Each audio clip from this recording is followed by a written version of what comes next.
जी मेरी रिपोर्ट्स आ गई हैं। जी आपका नाम? सीमा शेट्टी।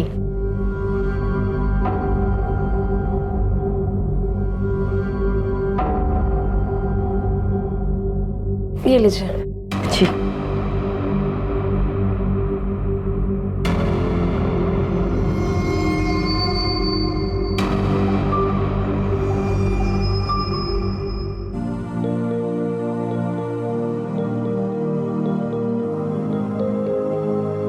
अप्पा, आपकी बात नहीं मानकर बहुत बड़ी गलती कर दी मैंने। जीते जी उसने मेरी जिंदगी बर्बाद कर दी और मरने के बाद भी एक बुरे सपने की तरह मेरे साथ है। शुक्र है भगवान का कि तुझे कुछ नहीं हुआ सीमा। तू बीत गया, उसे भूल जा। मम्मा मैंने ना एक पोयम लिखी। मेरे पापा प्यारे हैं, दुनिया मुझ पे वारे हैं, मेरे लिए वो मेहनत करते करते करते मुझे पकड़ते, घोड़ा बनकर मुझे घुमाते, हाथी बनकर सिर उठाते, कभी न डांटा उन्होंने मुझे, रोज मुझे वो सैर कराते।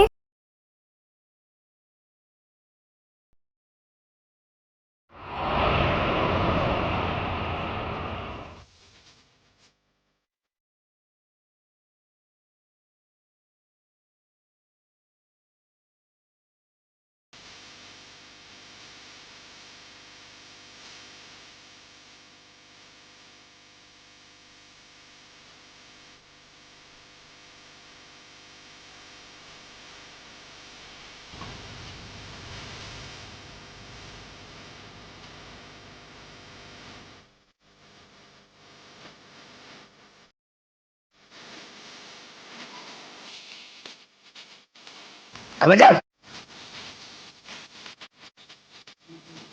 ए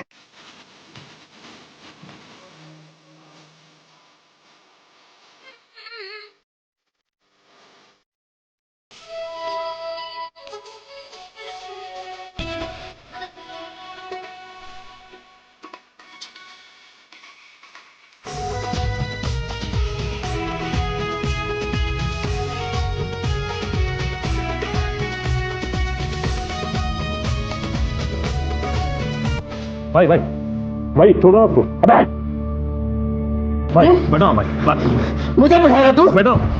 जानता मैं कौन? जानता है मुझे कौन? चल। और तू हाँ नाटक करती है?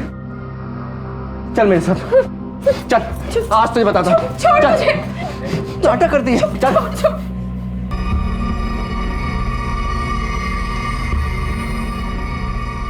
निकल यहाँ से।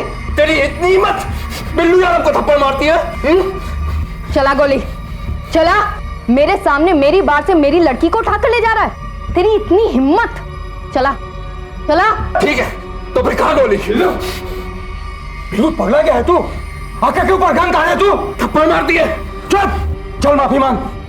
काका मैं माफी मांग रहा हूँ इसकी तरफ से, माफ कर दो इसे। अगर दोबारा इसने ऐसा किया ना तो मैं अपनी पिस्टल से इसे गोली मार दूंगा। कमलकांत, अपने छोटे भाई को समझा दो। तुम्हारे बार में ये सब चलता होगा, मेरे बार में नहीं। इसे समझा दो वरना अक्का इसकी नौबत ही नहीं आएगी। चल काके बाहर में थप्पड़ मारती, थप्पड़ मारेगी। बिल्लू यादव को थप्पड़ मारेगी। बिल्लू कंट्रोल कर और ठंडे दिमाग से काम ले।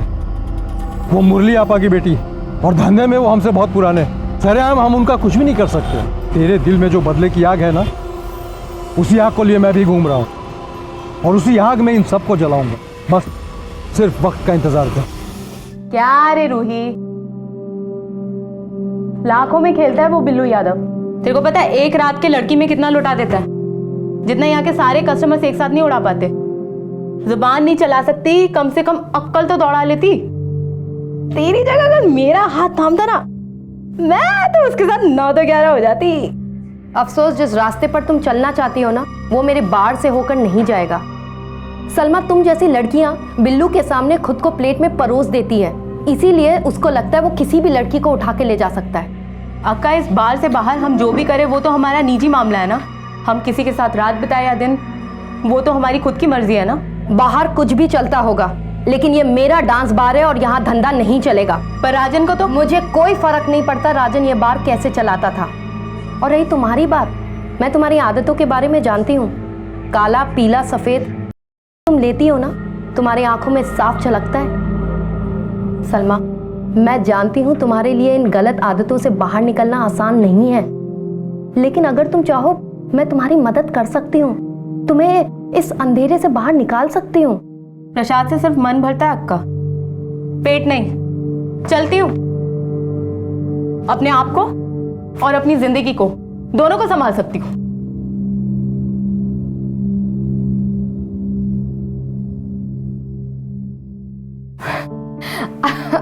अच्छा ये बताओ, कल मेरे घर पे कौन कौन किस किस गाने पर डांस करेगा? क्यों अक्का? कल मिनी का बर्थडे है। Happy birthday. Happy birthday mummy, happy birthday. एक औरत के 1000 रूप होते हैं, कभी बच्चों को पालने वाली मां तो कभी राक्षसों का वध करने वाली दुर्गा। सीमा का भी एक रूप था, वो रूप जिसके नाम का मुंबई के डांस बार की खतरनाक दुनिया में सिक्का चलता था। सीमा के कुछ उसूल थे, कुछ सिद्धांत थे, और वो उन सिद्धांतों और उसूलों को मानती थी और डंके की चोट पर मनवाती थी। वो दुनिया के लिए काफी सख्त थी, उसे हर परिस्थिति का सामना करना आता था, लेकिन ऐसे में सीमा का दोस्त एक तो दुश्मन 1000 बने। सीमा जानती थी कि औरत का दूसरा नाम शक्ति है, और उसे वो अपने साथ लेकर चलती थी, जो उसे किसी चट्टान से भी टकरा जाने की ताकत देती थी। Happy birthday to you. Happy birthday dear Mimi. Happy birthday to you.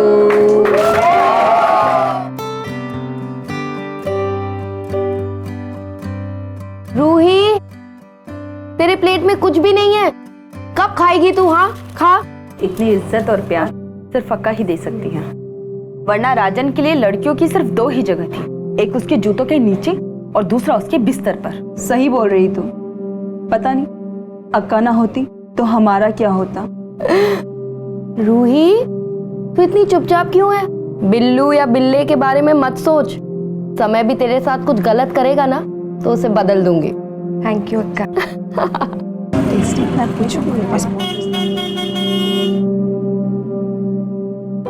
ए रूही, देख आ गया तेरा ऋतिक।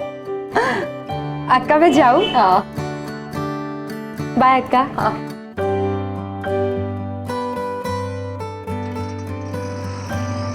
रूही के इतने आशिक हैं, फिर पता नहीं उसने इस फटीचर में क्या देख लिया। ये तो रूही जाने। प्यार पैसे और कपड़े से थोड़ी होता है। बार डांसर है तो क्या हुआ, अपनी दिल की बोली लगाएगी। जतिन ने उसका दिल जीत लिया है तो उसमें बुरा क्या है? हाँ बस जितना देखूं उतना सोचूं, क्या उसे मैं कह दूं। Pretty woman. मम्मा अभी आपकी बारी।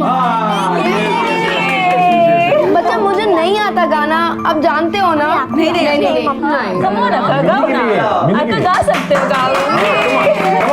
Who's the hottest girl in the world? My देसी गर्ल, my देसी गर्ल, झुमका गिरा दे जो मिला। क्या हुआ मम्मा? अक्का क्या हुआ? क्या हुआ? दर्द कर रहा? बिठाओ इन्हें, बिठाओ।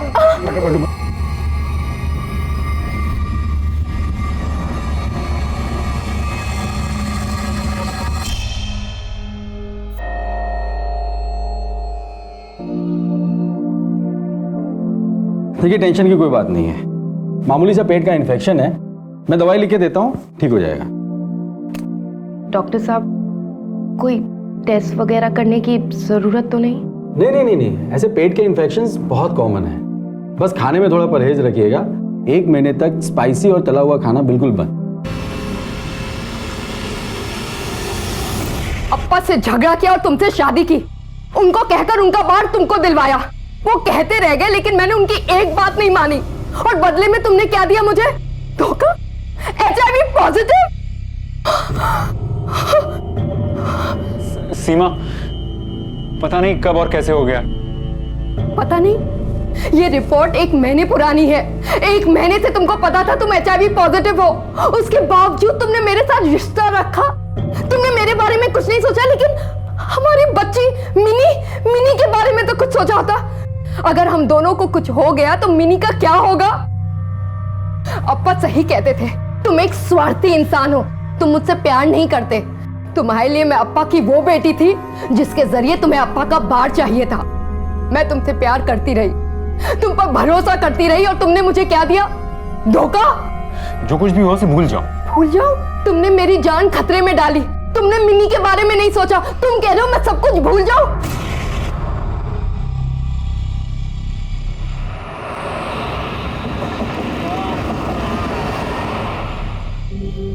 जी मेरी रिपोर्ट्स आ गई हैं। जी आपका नाम?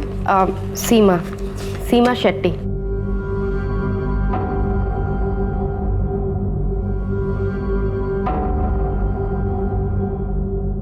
ये लीजिए। जी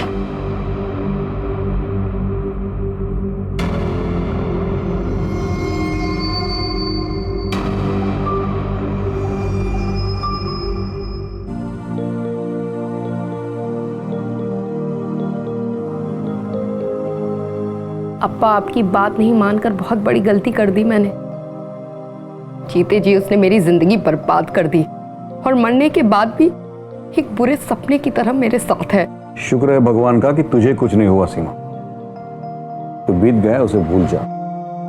मम्मा मैंने ना एक पोयम लिखी। मेरे पापा प्यारे हैं, दुनिया मुझ पे वारे हैं, मेरे लिए वो मेहनत करते करते करते मुझे पकड़ते, घोड़ा बनकर मुझे घुमाते, हाथी बनकर सिर उठाते, कभी न डांटा उन्होंने मुझे, रोज मुझे वो सैर कराते।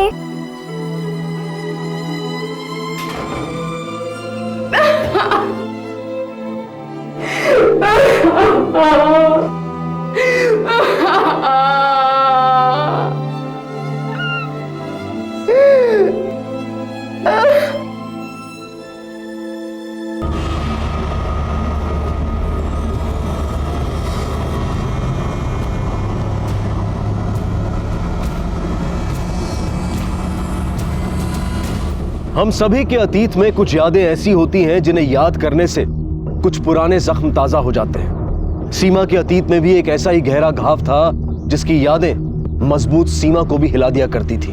शुरू में जब सीमा के पेट में असहनीय दर्द हुआ तो डॉक्टर को लगा कि उसे सिर्फ इन्फेक्शन है। सीमा का पति HIV पॉजिटिव था और सीमा को इस बात का डर था कि कहीं ये सब कुछ उसकी वजह से तो नहीं है। टेस्ट करने के बाद सीमा का ये डर खत्म हो चुका था, लेकिन जो खौफ किस्मत उसे देने वाली थी उसके आगे डर की परिभाषा भी कम लगती है। आखिर क्या हो रहा था सीमा के साथ? सीमा का स्वास्थ्य दिन पर दिन क्यों बिगड़ता जा रहा था? इतने सारे बालों का एक साथ गिरना, it's not a good sign. लेकिन रिपोर्ट से सारे नॉर्मल है डॉक्टर साहब। यही तो समझ नहीं आ रहा। देखिए, कंसीडरिंग योर सिचुएशन, मुझे इन्हें अभी और इसी वक्त एडमिट करना पड़ेगा। उसके बाद कुछ ब्लड टेस्ट और स्किन टेस्ट करने पड़ेंगे। इन्हें कंप्लीट बेड रेस्ट की जरूरत है।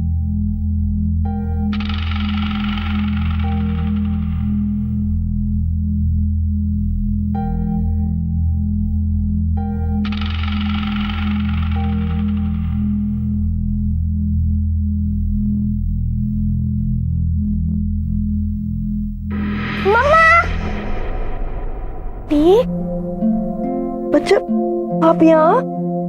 हाँ?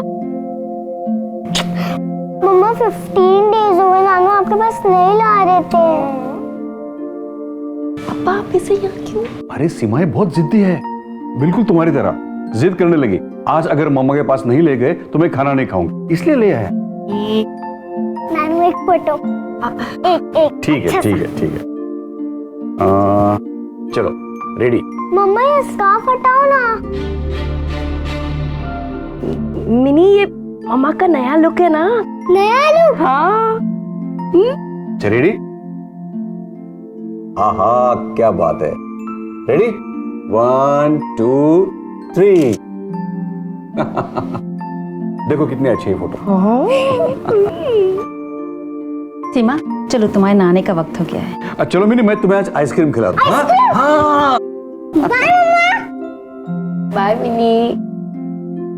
ठीक है। चलो अभी आप लोग कौन सा आइसक्रीम खाएंगे? हाँ, वैनिला खाएंगे? ओहो।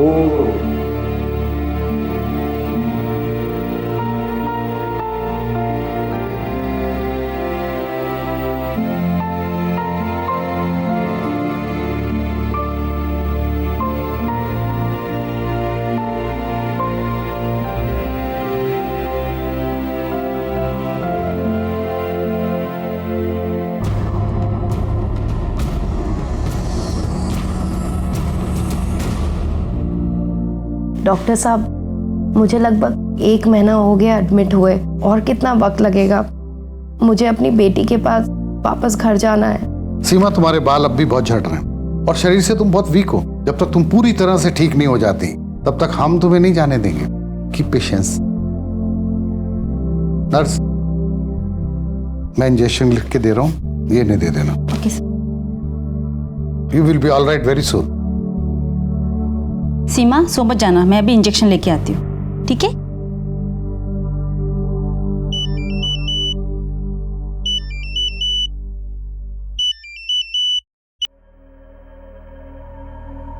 हेलो, क्या? सीमा कहाँ चली गई? ये बार बंद हो गया तो हम लोग सब रोड पर आ जाएंगे। जब तक सीमा का नहीं कहती हम ये बात छोड़ के कहीं नहीं जाएंगे। अरे वाह, कैसे नहीं निकलोगे? हाँ, अब सरकार भी हमारे साथ है। समाज की इस गंदगी को तो हम यहाँ से निकाल के रहेंगे। किस गंदगी को निकालने की बात कर रहे हो तुम? सीमा का आप कैसी हैं? मैं ठीक।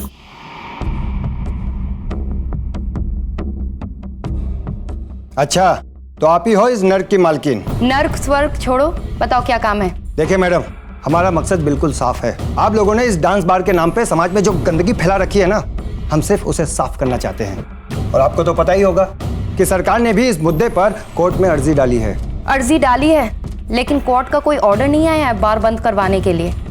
और रही बात समाज में गंद फैलाने की, तो तुम्हारा लीडर पटनायक, जिसके कंधों पर तुम लोग उछल रहे हो, उसे फोन करके बोलती हूँ, जिस बार में वो हर रोज बैठता है और गंद फैलाता है, उसी बार को बंद करने के लिए अपने चमचों को भेजा है।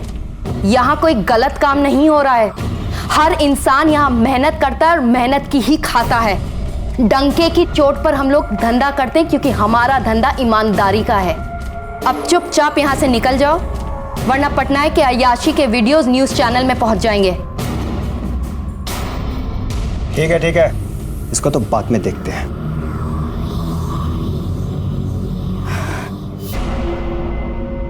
अक्का, अच्छा हुआ आप आ गई। हम लोग तो डर ही गए थे। कई दिनों से खबर आ रही है कि बार बंद हो जाएंगे। क्या सच में बार बंद हो जाएंगे? जब हम किसी का बुरा नहीं करते तो हमारे साथ बुरा क्यों होगा? हाँ, मैं हूं ना। अक्का, हम लोग यही दुआ करते रहते हैं कि आप जल्दी से ठीक हो जाए और हम सबके बीच वापस आ जाए।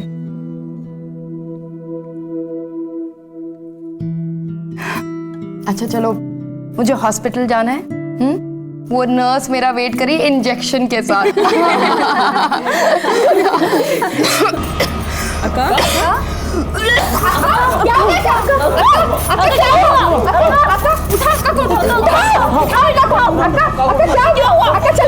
चलो।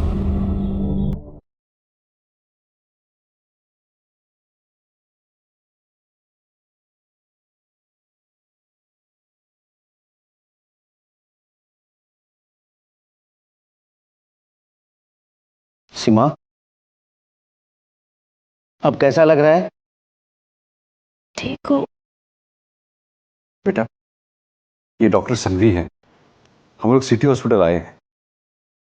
सीमा, इससे पहले तुम्हें कभी खून की उल्टी हुई है? आज पहली बार हुई? दवाइयां अभी से शुरू कर दो। यूरिन का टॉक्सिसिटी टेस्ट और नर्व्स का इलेक्ट्रोफिजियोलॉजी टेस्ट जल्द से जल्द करवा लो। And I want the reports immediately. Take care. एक मिनट डॉक्टर साहब, चिंता की तो कोई बात नहीं है ना? देखिए, जैसे कि मुझे आपने बताया कि सीमा पिछले 1 महीने से बीमार है।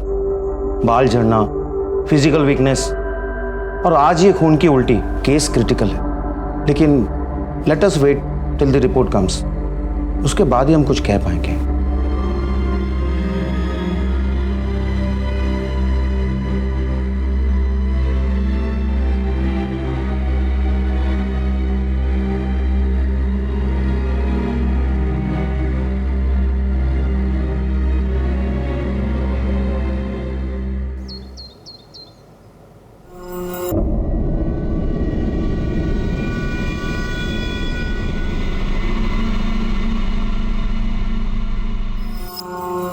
ये देख, इतने सारे बाल, ऐसा पहले कभी नहीं हुआ है।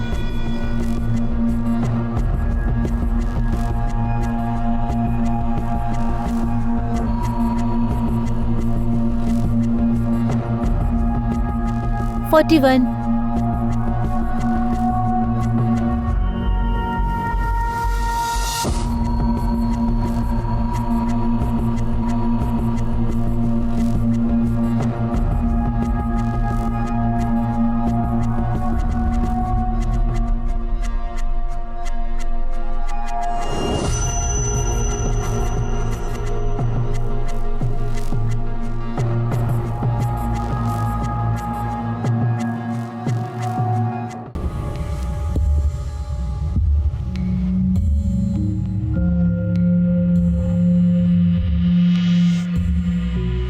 बड़े बड़ों को सीधा करने वाली सीमा अब देखो इस हालत में सड़ रही है। तुम्हारे साथ जो जो बुरा हो रहा है तुम इसी के लायक हो। तुम्हारे नसीब में अब सिर्फ दर्द है, मायूसी है और तुम इसी के लायक हो। कौन हो तुम? मैंने तुम्हारा कुछ नहीं बिगाड़ा। मैं तुम्हें जानती तक नहीं। लेकिन मैं तुम्हें अच्छी तरह से जानता हूं सीमा। अब तुम्हारा तड़प तड़प कर मरने का वक्त आ गया है। बहुत गंदी मौत मरोगी तुम। आखिर में जैसा बोओगी वैसा ही पाओगी ना। सुनो सुनो सुनो सुनो मेरी बात। रुको रुको रुको। क्या? हाँ? उठी मुझे धमकी दी। कौन? किसे? कौन? आप उठिए रुको। कौन धमकी दी? कौन? उधर तो कोई नहीं है, लगता है भाग गया। अप्पा, उसने कहा कि मैं बहुत जल्दी मरने वाली हूँ। सीमा बेटे ठीक से याद करो, तुमने कहीं तो देखा होगा उसे?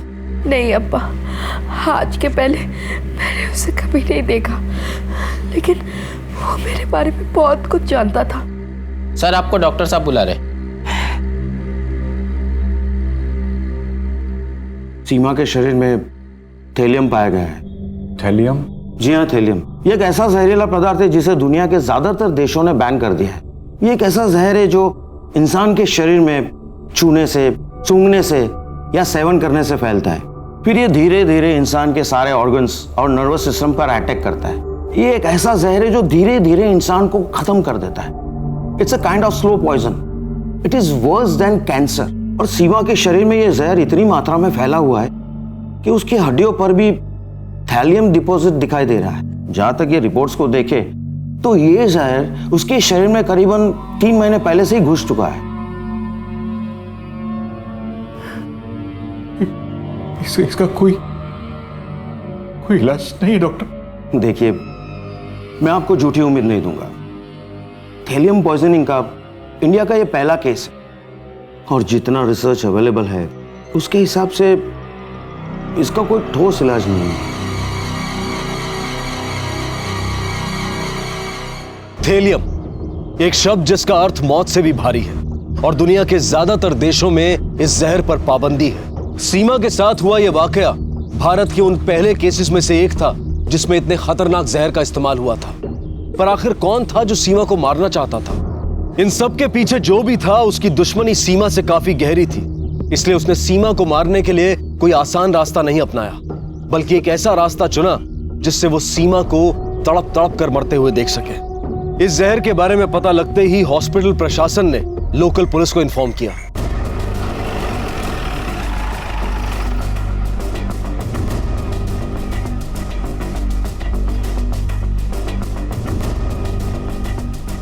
आपको किसी पर शक है?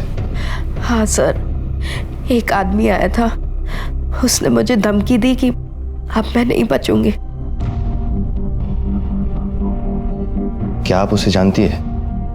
नहीं सर, आज उसे पहली बार देखा। उसका हुलिया बता सकती हो?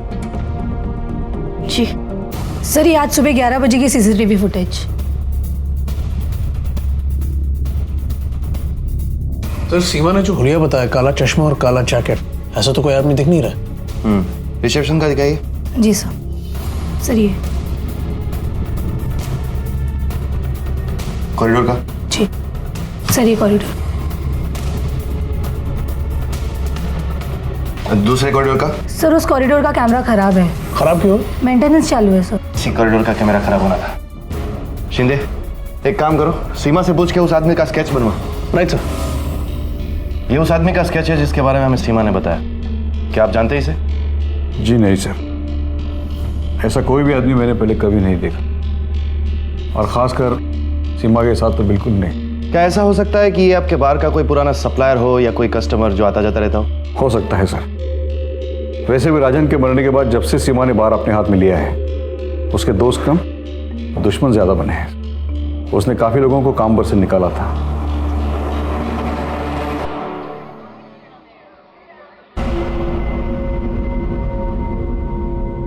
सर, मैंने पता लगा ये जो थेलियम है ये मोस्टली लैब और इंडस्ट्रियल फर्म में पाया जाता है और इसे कुछ खास चीजों को बनाने के काम में लाया जाता है। ये जो कोई भी इसने काफी लंबी प्लानिंग की है सर। एक काम करो, हर एक जगह पूछताछ करो जहां पर इसका इस्तेमाल होता। शिंदे, किसी को तड़पा तड़पा के मारने का ख्याल इंसान के जहन में तभी आता है जब उसकी किसी के साथ गहरी दुश्मनी हो। अब हमें यह पता लगाना है कि सीमा की दुश्मनी किस किस से हो सकती है। सर, मुझे ऐसा लगता है हमारे सारे सवालों के जवाब सीमा के डांस बार में मिल सकते हैं।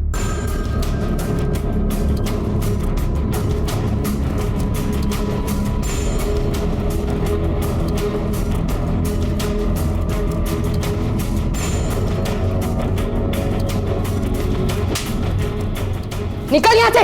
बिल्लू यार आपको थप्पड़ मारती है। चला गोली। बता। बोल बोल बोल बोल। गन तानी थी ना तूने सीमा पे? मारना चाहता था तू उसे? बोल। आपसे डरा रहा था, मारने का क्या सोचा साहब? उसे मारना होता तो उसी वक्त ठोक देता, नहीं तो बाद में ठोक देता। उसके बाद उसके बार में भी नहीं गया कभी साहब। क्या है ना, बड़े भैया ने भी समझाया कि फिजूल में पंगा मोल नहीं लेने का। शिंदे, वैसे तो मुझे इस केस में बिल्लू का कुछ किया कराया नहीं लगता, फिर भी उसके ऊपर नजर रखो। सर, बाहर के सीसीटीवी फुटेज में कुछ हाथ लगा सर। गुड, चलो। सर, इसका नाम सलमा है। सलमा और सीमा के बीच में तकरीबन 10 मिनट बातचीत चली है सर। और सर ये देखिए, सीमा के जाने के बाद सलमा स्पंज में कुछ मिला है सर। पॉज करो, रिवाइंड, प्ले, पॉज। कोई हिस्ट्री? सर, सलमा पहले इसी बार में काम करती है सर। शिंदे, इस सलमा को पकड़ के लाओ और स्पॉन्ज को टेस्ट के लिए भेजो। Yes sir. हो सकता है इसी ने स्पॉन्ज में थेलियम मिलाया होगा, जिसका रोज इस्तेमाल करके सीमा नोट गिनती होगी, और ये थेलियम उसके स्किन के थ्रू या मुंह के जरिए उसके शरीर में जाता होगा। पॉसिबल है सर। सलमा, तुम सीमा का बार तो छोड़ चुकी थी ना, तो फिर वहां वापस क्यों गई थी? सर, मैं उनसे माफ़ी मांगने गई थी। डांस बार छोड़ने से पहले मैंने उनसे थोड़ी जुबान लड़ा ली थी, जो मुझे नहीं करना चाहिए था। इसका मतलब है तुम्हें अकल आ गई कि तुमने गलती की थी। हमें भी कुछ ऐसा ही लगा जब हमने तुम्हारा ये फुटेज देखा।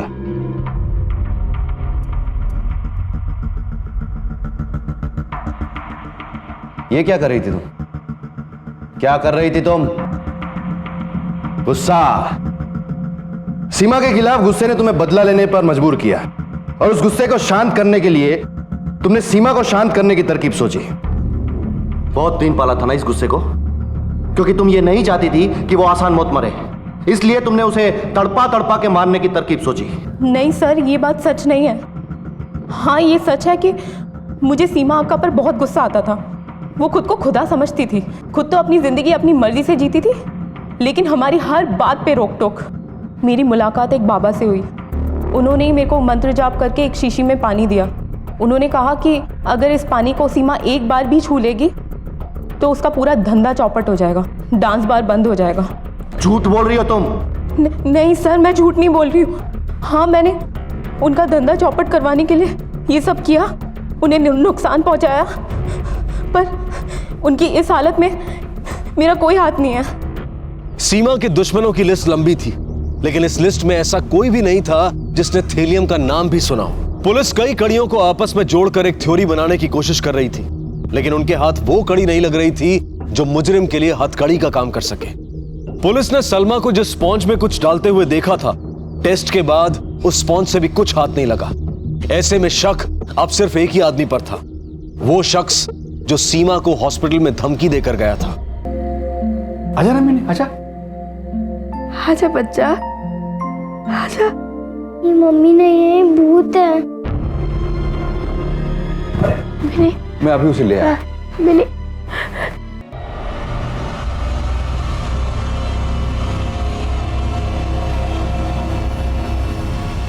और अब तुम्हारी अपनी बेटी भी तुम्हारी शक्ल नहीं देखना चाहती, घिन आती है उसे अपनी बदसूरत माँ से। तुमने भी तो राजन से मिली को दूर रखा था ना, उसकी जिंदगी के आखिरी दिनों में। इसे कहते हैं करम। सीमा, मुझे तो लगता है कि जिंदगी अपने सारे हिसाब चुकता कर रही है ना?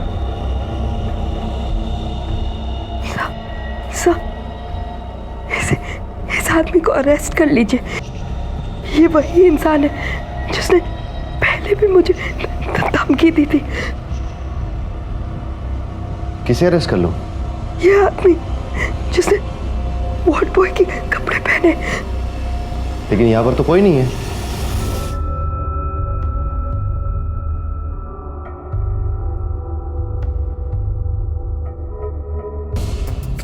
सीमा को हेलुसिनेशन हो रहा है। इंस्पेक्टर साहब, इस जहर का असर सबसे पहले नर्वस सिस्टम पे होता है, जिसकी वजह से मरीज को वो सब कुछ दिखाई या सुनाई देने लगता है जो असल में है ही नहीं। ये आदमी जिसे सीमा देख रही है, असल में ये सिर्फ उसका भ्रम है। ये बिल्कुल पॉसिबल है कि ऐसा कोई शख्स है ही नहीं। अच्छा, इसीलिए उस आदमी तक आज तक हम पहुंच नहीं पाए। डॉक्टर साहब, सीमा जी की हालत अब कैसी है? सीमा की हालत दिन बर दिन बिगड़ती जा रही। आपको क्या लगता है उनके पास अब कितना वक्त है? ज्यादा से ज्यादा 2 हफ्ते। जिस शख्स के बारे में सीमा ने पुलिस को बताया था, वो महज सीमा का भ्रम निकला।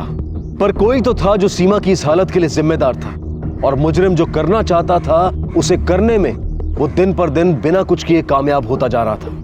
पुलिस की तफ्तीश अब भी उस बंद गुफा में थी जिसमें चारों तरफ अंधेरा था। लेकिन सवाल यह था कि क्या सीमा की जिंदगी के साथ खेलने वाला सीमा के जाने से पहले जेल की सलाखों के पीछे पहुंच पाएगा? सर, मैंने जो आपने को थीलियम की जानकारी के लिए भेजा था, उसका फोन आया। साकिनाका के एक फैक्ट्री में रिकॉर्डेड स्टॉक में से थीलियम मिसिंग है। सर, रिकॉर्ड में जो थैलियम का स्टॉक दिखा रहा है वो असल में कम है। क्यों बे, क्या गड़बड़ी है? सर, मुझे नहीं पता, क्योंकि मेरी पूरी टीम थीलियम की लोडिंग अनलोडिंग देखती है। तो ये स्टॉक कौन चेक करता है? ये तो परमार साहब देखते हैं, उनके ही हाथ में है। और कहाँ है ये परमार साहब? आज वो आए नहीं, उनकी छुट्टी है, आराम का दिन है उनका। चलो इस परमार साहब का आराम हराम करते हैं। एड्रेस दो। चल।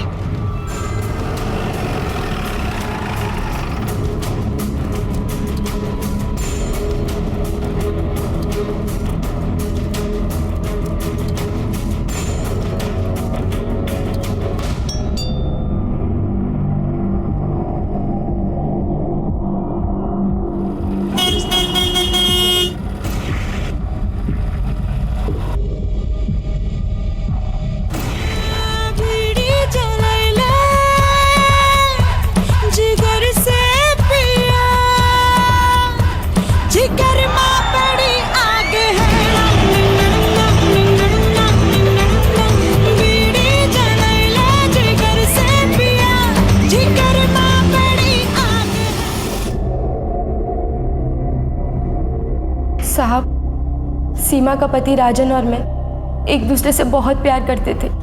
राजन ने सीमा के लिए बहुत किया, लेकिन बेचारा राजन जब बीमार पड़ा तो सबने उससे मुंह फेर लिया। राजन? राजन? अरे तुम रो क्यों रहे हो? उन लोगों ने मुझे इस हालत में घर से निकाल दिया रूही। उन लोगों ने?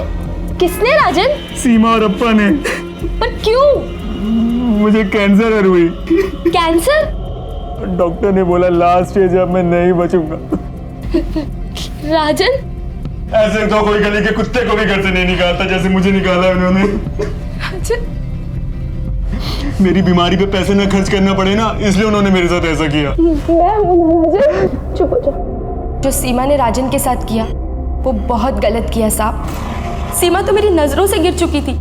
बहुत दिखाती थी वो कि सबका बहुत ख्याल रखती है, सबके बारे में बहुत सोचती है। लेकिन साहब, जो औरत अपने पति की नहीं हो सकी वो दुनिया वालों की क्या होती। राजन को तड़पता देखकर सीमा के लिए मेरी नफरत और बढ़ती गई। लोगों ने तो राजन को मरने के बाद देखा, लेकिन मैंने राजन को जीते जी पल पल मरते हुए देखा साहब।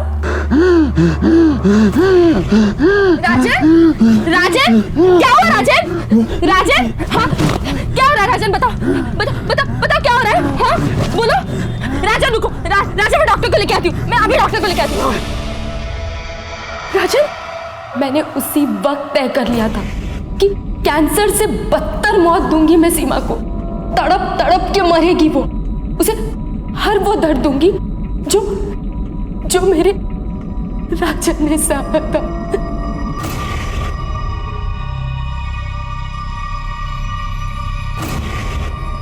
इस जहर के बारे में तुम्हें कैसे पता चला? इस जहर के बारे में मुझे जतिन से पता चला। जतिन मेरे प्यार में पागल हो गया था। उसने मुझे धमकी दी थी कि अगर मैं उसकी नहीं हुई तो वो खुदकुशी कर लेगा। रूही, तू मुझसे प्यार नहीं करती ना? क्या लगता है तेरे को मैं टाइम पास करूं तेरे साथ? हैं? तू देख मैं कैसे तेरे सामने ही खुद को खत्म कर लूंगा। अरे जा, तेरे जैसे बहुत देखे मैंने। तू जिंदा रहे या मरे मुझे से कोई फर्क नहीं पड़ता। बस मैं ये सोचूंगी कि तेरे वजह से मेरी जिंदगी का एक दिन खराब हुआ। एक दिन नहीं, हर दिन तू मुझे तड़प तड़प के मरता हुआ देखेगी। जतिन, क्या करने की सोच रहा है तू? जतिन अपने आप को थैलियम से मारने की धमकी दे रहा था, जिससे वो रोज तड़प तड़प के मरे। उस दिन मुझे ऐसा लगा कि ऊपर वाले ने मुझे कोई इशारा किया हो। मैं जिस तरह सीमा को तड़प तड़प के मरते हुए देखना चाहती थी, वो सपना मुझे उस जहर के जरिए पूरा होते दिखाई दिया। जतिन मेरे प्यार में पागल था, इसलिए मैंने उसका फायदा उठाया, उसे अपने प्यार के जाल में फंसाया और उससे थैलियम हासिल कर लिया। रूही, जरा आराम से। ये कोई आम जहर नहीं है। इसको खाने से, सूंघने से या जरा सा भी टच करने से किसी की भी तड़प तड़प के मौत हो सकती है। Thank you Jatin.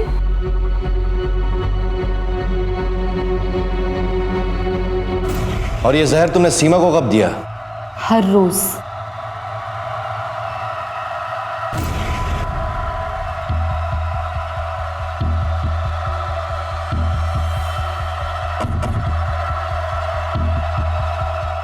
अक्का, प्रसाद,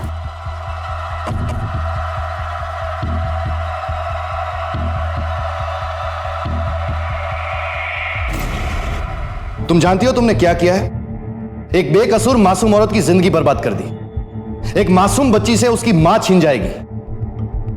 राजन ने तुम्हें बेवकूफ बनाया था रूही। उसे कुछ कैंसर वैंसर नहीं था। एक नंबर का अय्याश आदमी था वो। HIV से मरा है वो। ये झूठ है साहब। यही सच है। वो तुमसे कुछ प्यार व्यार नहीं करता था। उसने तो सिर्फ तुम्हारा फायदा उठाया है। तुम जानती हो उसने सीमा का भी विश्वास तोड़ा था। इसीलिए सीमा ने उसे अपनी जिंदगी से निकाल के फेंक दिया। राजन सीमा से इस बात का बदला लेना चाहता था, लेकिन उसके पास वक्त की कमी थी और इसीलिए उसने तुम्हारा इस्तेमाल किया। उसके अंदर की बदले की आग को वो तुम्हारे अंदर डाल के गया था। जीते जी तो वो सीमा का कुछ नहीं कर पाया, लेकिन मरने के बाद उसकी तरकीब ने सब कुछ कर दिया। राजन ने तुम्हारा इस्तेमाल किया है रूही। नहीं साहब, ऐसा नहीं हो सकता। मैं राजन से बहुत प्यार करती हूँ और राजन मरते मरते यूं मुझे धोखा नहीं दे सकता। नहीं साहब, ये सच नहीं है साहब। यही सच है रूही, तुम मानो चाहे ना मानो। नहीं साहब, साहब ये सच नहीं है साहब।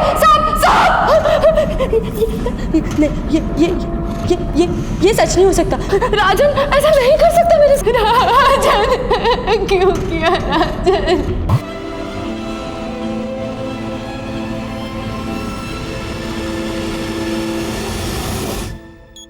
सीमा,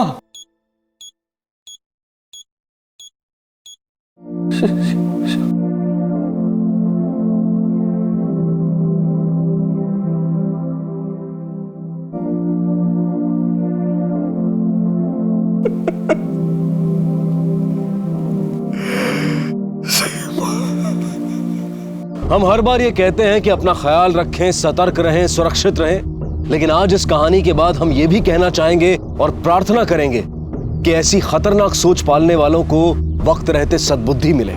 सीमा को तड़पते हुए देखने का ख्वाब लेकर चलने वाली रूही को इस बात का अंदाजा भी नहीं था कि राजन ने जाते जाते उसे एक इंसान से हत्यारा बना दिया था। लेकिन इस सब के बीच सीमा का दोष क्या था? क्या सीमा का दोष यह था कि उसने अपने पति पर अंधा विश्वास किया था, वो विश्वास जिसे तोड़ने से पहले उसके पति ने एक बार भी नहीं सोचा? या सीमा का दोष यह था कि वो रूही का भला चाहती थी? जितना बड़ा जहर सीमा को मारने के लिए इस्तेमाल किया गया था, उससे भी बड़ा जहर द्वेष और नफरत की आग हमारे दिल और दिमाग में डालती है, जिसके बाद हमारी आत्मा तिल तिल कर मरने लगती है। सीमा की इस बीमारी ने जहां एक तरफ उसे न जाने कितने जख्म दिए, वहीं इसी बीमारी की वजह से उसे इस बात की शांति भी मिली कि उसकी बेटी उसके साथ है। सच्चाई जानने के बाद शायद उस बीमारी को भी सीमा की हालत पर तरस आ गया। अब मैं अनूप सोनी आपसे विदा लेता हूं। फिर मुलाकात होगी अगले एपिसोड में एक और चौंका देने वाले केस के साथ। तब तक अपना और अपने परिवार का ख्याल रखें और देखते रहें क्राइम पेट्रोल डायल 100। सबक एक को, सीख हम सबको। जय हिंद।